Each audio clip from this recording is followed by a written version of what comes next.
Today I'm interviewing BTCC fan favourite and Jack Sears Trophy winner, Michael Crees. How are you doing today, Michael? Yeah, all good, mate. Yeah, all back to reality for me. Obviously, had a nice week off, but back to work and doing my day job now. So can't wait for the season to start again, if I'm honest. I can imagine. So you have managed to get some downtime then since the weekend. It was quite a crazy weekend in the end, wasn't it? Just usual BTCC, Yeah, I guess. yeah. I mean, it was tough with the weather conditions that we had.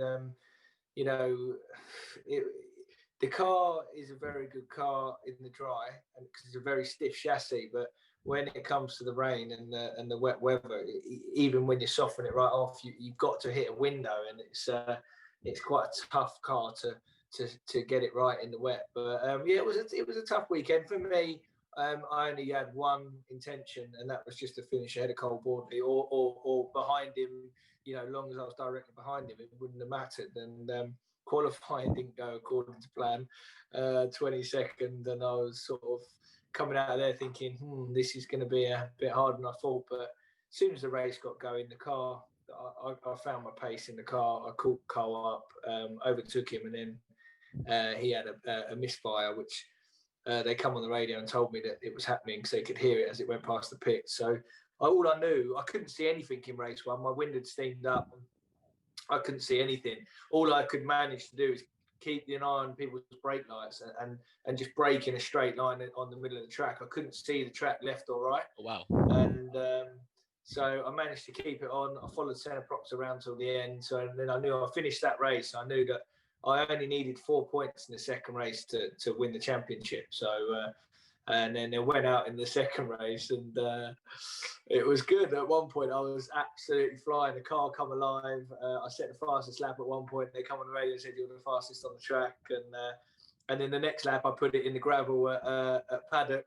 but managed to get out the other side. Yeah, and they were saying calm down. Like Cole's pretty much out of the race, and like all you got to do is finish, you know.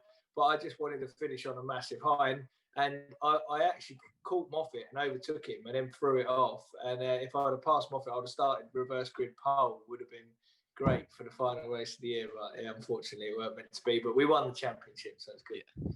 And yeah, it was a big achievement. And as you said, it was quite a crazy weekend. But I just wanted to go back to, it was 2018 you did Ginetta GT4 AM, wasn't it? Yeah. Yeah, what was it like stepping up? What was it like doing the step up from Ginettas to what you're now driving? Well, to be fair, my career has been a bit like that. Even from hire kart racing at Buckmore Park, stepping out of hire karts, from winning the British Championships in hire karts to Ginetta G40 was a big step because I'd never been in a car on a track before, a race car on a track before. So that was quite a big step. And then winning the championship in the G40, stepping up from the Ginetta G40, which is about 120 horsepower, to a 400 horsepower Ginetta G55, was another massive step. And so obviously then going into the 55 in the AM class, I won the championship in that class. And every step that we've taken, which are gigantic steps, we've done all right in. So they just sort of, my sponsors and all my manager and everyone turned around and said, you know, we've got a deal here at Team Hard. We were talking to WSR West Surrey BMW to go straight from Ginettas to BMW, and we went for a meeting with Dick Bennett and everything, and I was in my element. I mean, I've been a fan of racing, and I've known Dick, you know, watched him on the TV for many years, and to be sitting in his office talking about going touring car racing in only my third ever season was pretty incredible. Not a lot of people know that story either, by the way, and but yeah, I mean, we had the opportunity with Team Hard. Dick said, to be honest, I think under the, you know, touring car is very different from every other motorsport in the UK. So we took the decision not to have that much pressure on us at a top team to deliver. And we've done exactly what was the right thing. We signed for Team Hard. And that was a great stepping stone to where we are now. And, you know, I thank Team Hard massively for what they've done for me back in 2019 and led us on to racing a Honda and winning the championship this year. So it's good. Awesome. So is the racing in the BTCC totally different to anything else? Is in just the competitiveness? Because we know it's such a close field between the big teams and the privateers. It's totally mixed. Yeah, it's so tough, mate. Honestly, I've never experienced anything like it. It's the hardest thing I've ever done in my life. I mean, you know, you like Ash Sutton and Colin Turkington, Josh Cook, and all these guys. These are the best in the world. You know, in these cars, and the racing, it's just everywhere you go through the field. You know, Jake Hill, Ingram. You've got all these people that are just like are fighting for their careers and every single point. For me, until this year, it hasn't really been about my career because obviously I've got other job outside of racing and stuff. But them guys, it is their bread and butter, and it is. But you know, for me this year, we've sort of now stepped up from amateur to professional. Hopefully, we'll be getting paid next year. You know, now we've won the championship, and I can sort of, you know, lean on sponsors and a bit more and get a wage from it and start dedicating my life to it a little bit more like them guys do. And that's the only way you get to the top. But the racing, the cars themselves are so hard to drive because you've got, like no other car, you've got like a bump steer. So every time the car comes over and compresses on the rear of the car, the rear wheels turn for you. So you can go into a corner, and as the car compresses down, it's sort of steering around the corner while you've got the steering wheel straight. You're going around the corner. It's like, it's a real tough thing to do. And coming out of Ginettas into from rear wheel drive to front wheel drive took me a year to get used to that as well. So yeah, I mean, it's been a massive learning curve. I think we've delivered, you know, exactly what we've said on the tin. You know, last year, even in Team Hard, I was racing Mark Blundell, you know, Formula One driver, Cole Boardley, who was a pro, and I was in the AMS in Ginettas, Daniel Rowbottom, champion, you know, Clio's or whatever. You know, you got so many good people that I was racing as a novice last year, and we ended up being the best rookie on the grid last year, finishing the highest place with the rookies, and then this year winning the Jack Sears. So all 4 seasons I've set out and I've done all of my goals. So, you know, next year our goals are to get on an outright podium and maybe a win. So that's what we're going to go for next year. Good to hear. It's good to hear that you're already planning ahead for next year as well, and that you've got those expectations set. Because my next few questions really are about the career so far, and especially what are your expectations coming into this season? Obviously, not knowing when the races would be, what tracks they'd be at.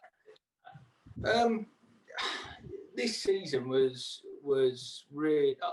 I honestly thought I could win the Jack Sears, and I did. That was my goal. And having 2 teammates like Tom Chilton and Josh Cook behind me, and a great brand new car with the FK8 Honda with BTC Racing, you know, we had the ingredients to win it. And you know, it would have been a tough year if I didn't win it because, you know, I had my eyes set on that trophy, and you know, I was in the best position out of all them guys to win that trophy, and we delivered it. So yeah, that was what I set out to do, and we achieved it from day one. So, and I'm glad that we shouted that from the rooftops on day one. Do you know what I mean? Because it goes to show that, you know, that's what we went for, and that's what we've achieved.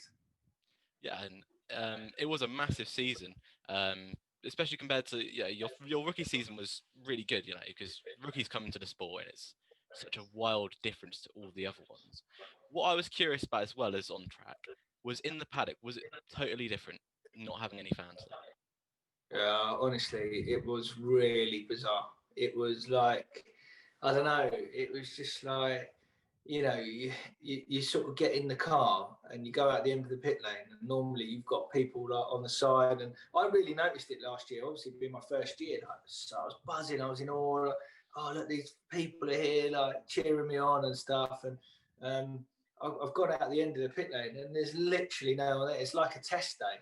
And then you get out and winning the championship. I got on the bonnet of the car and there's like 3 mechanics there giving you a little clap instead of hundreds and hundreds of people. And It was really, really weird, and I built up such a good rapport with the fans. Going out to the campsites like I did last year, like every Friday, I'd make a point in going out to the campsites and saying hello. Like, it was so funny because the first couple of times I'd done it, they were like, "Who are you? Like, who are you?" And I was like, "Oh, Michael Crees, I race for Team Ardmore. I'm out doing the campsite live."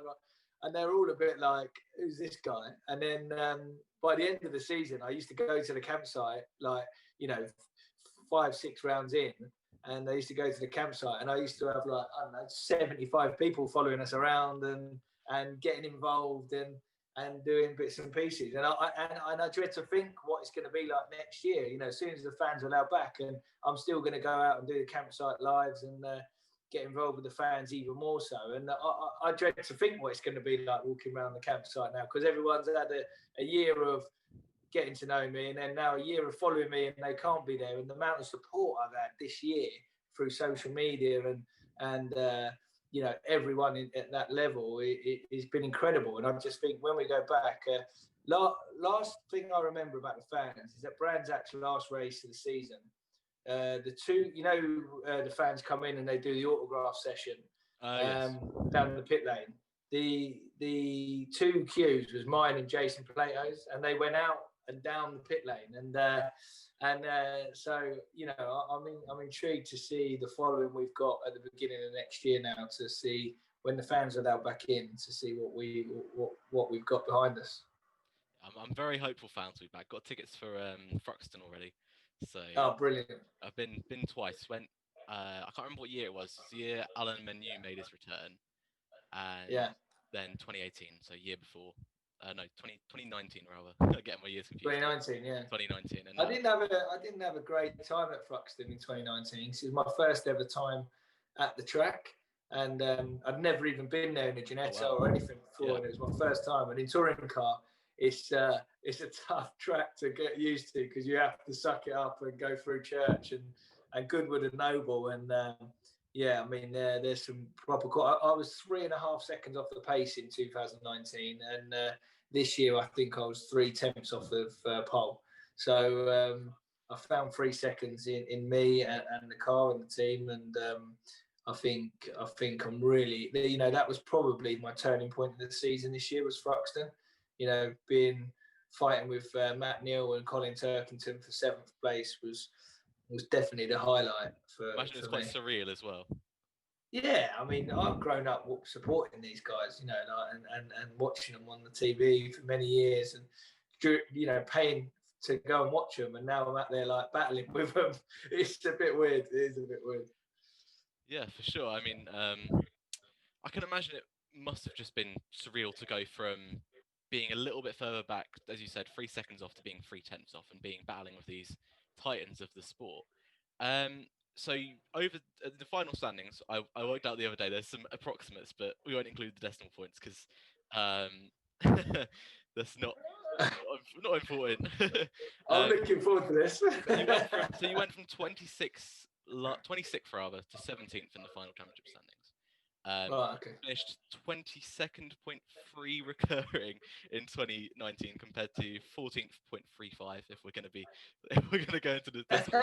Yeah. And then the Jack Sears Trophy right there as well. Congratulations again. What's next? What's the next sort of step for you?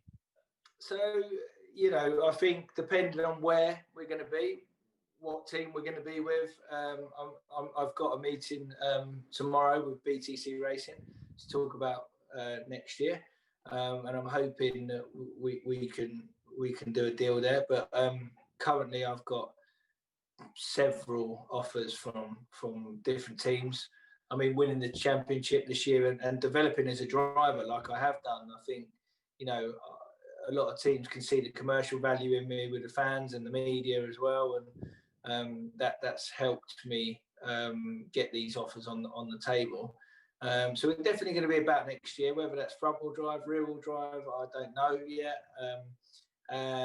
But for next year's goal, I think if I stayed where I was and that was Utopia, I think podiums and a win would be the goal. And like Josh said to me, Josh Cook said, once you start getting on that podium, it becomes a lot easier because you know how to battle, you know how to race up that front end, and all of a sudden you'll just be, looking forward, going for them sort of wins and podiums. So that's my goal this year. Let's be honest. I think I'd love to say that I could try and win the independents, but I think that's a step too far this year. I think that's going for year 2 from now. I think that's when I'll be ready to start going for independent championships. And then obviously the ultimate is win the British Touring Car Championship sort of 3-4 years down the line. That's my goal, and that's I want to be in a manufacturer car by then. I want to be in a manufacturer team, and I want a fair shot at winning the actual title. Well, I hope to see all of that for certain. I'd love to. Hopefully, you'll get your win in particular at Fruxter, at least the podium. Yeah. The podium was wild. I remember last year it was one of those typical race frees where it started raining the second the formation lap. Yeah. Everyone kind of disappeared, and it works for us because we get a better view. But it was. I remember that it started raining. We were all on slicks, weren't we? Doing about 140 mile an hour on slicks in the wet. It's not fun. No, I can imagine it must have been pretty sort of holding on tight, trying to see where you can get, but also try and stay on the track. Yeah, but it's a really weird situation because you've got so much heat in the tyres, and then the rain looks really a lot worse on the windscreen than it actually does set you on the track. And because all the time you've got heat in your tyres, the car will still grip up, but as soon as you lose that heat, you're in for it. But you obviously seeing the rain on the window, you back off, which then loses heat, and then it's just a real vicious circle. You've just got to ignore it and drive to the grip of the car around the track. Yeah, that does sound incredibly difficult. I'm not even going to try and get my head around. Just a curious question, really. What's like your favourite track then out of the calendar for BTCC in particular? I get asked this all the time, and I really love Knockhill because you can honestly, I don't know if you've been there, but you cannot see anything. You're sitting like low to the ground. You can't see. Turn 1, you just turn in.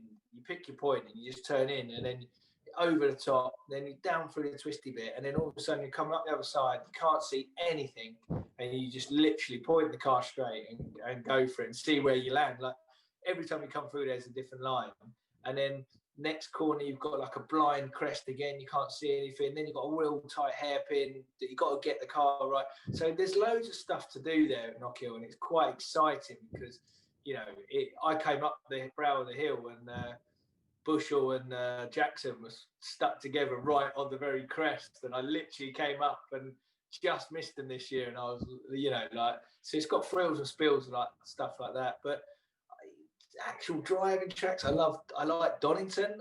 I think it's a lovely place to pitch up and go, and the facilities are great. And Silverstone, home of the Grand Prix, and I don't know. I'd have to say Knockhill, but I've never particularly done very well around Knockhill. Yeah, I can imagine there's definitely a battle sort of whether the driving and the results, which one you then. But again, Snetterton is a real tough track, the longest track on the calendar. Probably the furthest I should be off from the front runners with my experience, because obviously the track's a lot longer. But again, I had good pace there this year, and I had good pace there last year, but the car in 2019 wasn't, we had a few engine problems and faults and stuff, but the car this year, I mean, I was good enough for top 10 in all 3 races, and I think in free practice at Snetterton I was 3rd fastest this year overall, 3rd or 2nd fastest. I think I was 3rd or 2nd fastest, and in the Ginettas, I won 3 out of 3 there. In the G40, I won 2 out of 3 in the 55, but I would have won 3 out of 3. I was leading by a country mile, and then it rained, and someone had put wets on. So I think I've been really good around Snetterton, and that's one of my little favourites in my back pocket. But yeah, all the tracks are great. Least favourite is probably. Least favourite, I don't know, it's a tough one. I'd probably say Brands, maybe Indy. but it's my home track. Yeah. Yeah. I don't know. There aren't really any bad tracks. It's not really like the bigger Nah. motorsports, like say Formula One, where you look at the calendar and there's a few tracks where you're like, oh, really? Yeah. I'd say Thruxton's probably my worst, actually. I don't really like Thruxton because It's a wild one, isn't it? Because it doesn't stop. No, and yeah, it's just like relentless. It is literally like you're strapped in and you hold your breath and shut your eyes basically, and you just go for it. It's just mad. I don't really like that. I can imagine there's a bit more technique, a bit more rhythm to it, rather than just Yeah, especially as you said, the cars being difficult to control, with totally different to any other car you've driven, and wanting a bit more control, a bit more, as I said, like rhythm to it, than just stick your foot in and see what happens. Yeah, exactly. Yeah. Well, thank you very much for doing this interview for us. For That's me, all right. it's my first ever interview with anyone, so for me, it's quite a big one to have you on for that. Yeah, it's good. It's like, supporting each other and hoping you carry on. I mean, going forward in your career and hopefully get involved in a bit more motorsport, a few interviews. I mean, a couple of people I've seen this year who have interviewed me, and now, a guy called Richard who does the hard compound on Instagram and stuff. He had Matt Neal on there last night, Derek Warwick, Louise Goodman, me. We've all been on his show now, so he's only started off like yourself. So who knows what could happen. Thank you very much again, and we, from me and the other guys as well, we wish you all the best for your off season, and of course for next season as well, and hopefully you hit those goals that you were talking about earlier. Yeah, and we'll see you at Thruxton. Yeah, see you at Thruxton. Thank you very much. Cheers. Cheers, mate. Bye. Hi, and thank you for watching this episode of the Formula WINOL podcast. A very special episode, and I want to say thank you again to Michael for coming on and doing the interview, as well as everyone who made this possible. If you could give us a like and a subscribe on this channel, if you enjoyed the interview, and leave a comment on this video if there's anyone you would like us to try and have an interview with next, or any sort of discussion topics for future podcasts.